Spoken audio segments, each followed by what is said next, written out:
చేతనైతే రైతులకు గిట్టుబాటు ధరలు కల్పించే కార్యక్రమం చేయండి. చేతనైతే రైతులకు నువ్వు ఇస్తావన్నా ఇప్పటికే అన్నదాత సుఖీభవ 40,000 ఇస్తానన్నావు, కేవలం 10,000 ఇచ్చావు, 30,000 ఎగరగొట్టావు. ఆ 30,000 ఇచ్చి రైతులకు గిట్టుబాటు ధరలు ఇచ్చే కార్యక్రమం కూడా ఖచ్చితంగా జరిగించే కార్యక్రమాలు కూడా వ్యవసాయాన్ని చక్కబెట్టి ఖచ్చితంగా జరిగించే కార్యక్రమం మీద ధ్యాస పెట్టండి. ఇవేవి కూడా ధ్యాస లేదు, మన్ను లేదు, పాడు లేదు. చేసేదంతా కూడా అవన్నీ కూడా ఎట్లాగూ నిర్వీర్యం కాబట్టి, ఈయన చేసేటివన్నీ కూడా అబద్ధాలు మోసాలే కాబట్టి చేసేదంతా ఇంకా ఏమిటి, ఎవరైనా ప్రశ్నిస్తే ప్రశ్నించిన వారి గొంతులు పట్టుకొని నలపడమే ఈయన చేసే పని.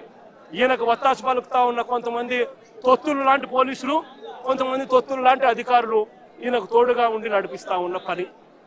అందరికీ ఇక్కడ జ్ఞానోదయం రావాలని చెప్పి కోరుకుంటా ఉన్నాను. ఇలాంటివి జరిగితే మాత్రం చూస్తూ ఊరుకునే కార్యక్రమం ఖచ్చితంగా ఉండదు, ఖచ్చితంగా స్పందన కూడా ఉంటుందని కూడా ఈ సందర్భంగా ఖచ్చితంగా చెప్తా ఉన్నాము. ఇలాంటి ఘటనలు జరిగితే రేపొద్దున రాష్ట్ర వ్యాప్తంగా కూడా బంధు పిలుపుడు కూడా ఇచ్చే కార్యక్రమాన్ని కూడా వెనకడుగు వేయము, ఇంకా అడుగులు వేగంగా కూడా పడతాయి. ఇలాంటివి కన్నా ఆగకపోతే మాత్రం చంద్రబాబు నాయుడు గారిని గట్టిగా వార్నింగ్ ఇస్తూ చెప్తా ఉన్నాము. ఇష్యూస్ పెద్ద అవుతాయి. ఢిల్లీ లెవెల్లో కూడా ఎన్హెచ్ఆర్సీకి కూడా రిపోర్ట్ కూడా కంప్లైంట్ కూడా ఇచ్చే కార్యక్రమం చేస్తా ఉన్నాము. కోర్టుల తలుపులు తడతాము. సుప్రీంకోర్టులలో కూడా జరుగుతూ ఉన్న అన్యాయం గురించి కూడా చెప్పే కార్యక్రమం చేస్తాము. అన్ని రకాలుగా పోరాటాలు జరుగుతూనే ఉంటాయి. వైఎస్ఆర్సీపీకి సంబంధించిన ప్రతి కార్యకర్త చంద్రబాబు నాయుడు గారు ఈ మాదిరిగా చేస్తే భయపడతారు అని చంద్రబాబు నాయుడు అనుకుంటే చంద్రబాబు నాయుడు గారు మూర్ఖుడు అని చెప్తా ఉన్నాను. బంతి ఎంత బలంగా నేలకేసి కొడితే బంతి అంత బలంగా 4 వేగంతో పైకి లేస్తుంది అన్నట్టుగా వైఎస్ఆర్ కాంగ్రెస్ పార్టీ కార్యకర్తలు 4 వేగంతో ఇంకా రెచ్చిపోయి చంద్రబాబు నాయుడు గారి ప్రభుత్వాన్ని కూపటి వేలతో సహా పెకిలించి వేసే కార్యక్రమం కూడా జరుగుతుందని కూడా ఈ సందర్భంగా గట్టిగా చెప్తా ఉన్నాను.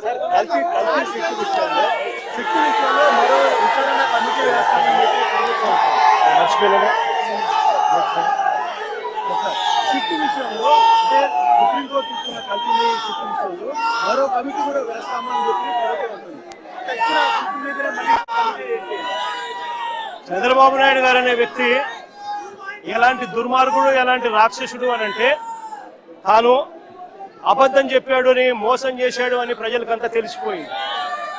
సిబిఐ స్వయంగా ఛార్జ్ షీట్లో వాళ్ళు వేసిన సిబిఐ వేసిన ఛార్జ్ షీటే అది చెప్తుంది.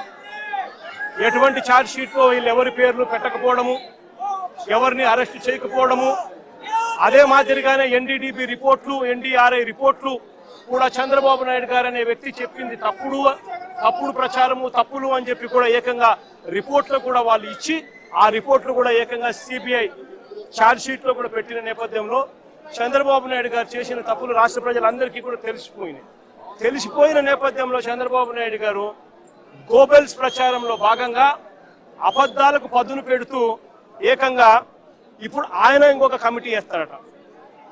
రాష్ట్ర ప్రభుత్వం ఇంకొక కమిటీ వేసి సిబిఐ చెప్పింది తప్పు, ఎన్డీడీబీ రిపోర్ట్ ఇచ్చింది తప్పు, ఎన్డీఆర్ఐ ఇచ్చింది తప్పు, కానీ చంద్రబాబు నాయుడు వేసే ఆయన కమిటీ రిపోర్టు మాత్రం అదే మాదిరిగా చెప్పాలి అని చెప్తూ ఆయనకు కావలసిన విధంగా ఇంకొక రిపోర్ట్ వేసుకొని రాష్ట్ర ప్రజల మీద దాన్ని కూడా రుద్దే ప్రయత్నం కూడా చేస్తా ఉన్నాడనంటే, ఇంతకన్నా దిగజారిపోయిన రాజకీయ నాయకుడు ప్రపంచ చరిత్రలో ఎత్తినా కూడా ఎక్కడా కూడా కనిపించడు అని సందర్భంగా చెప్తా.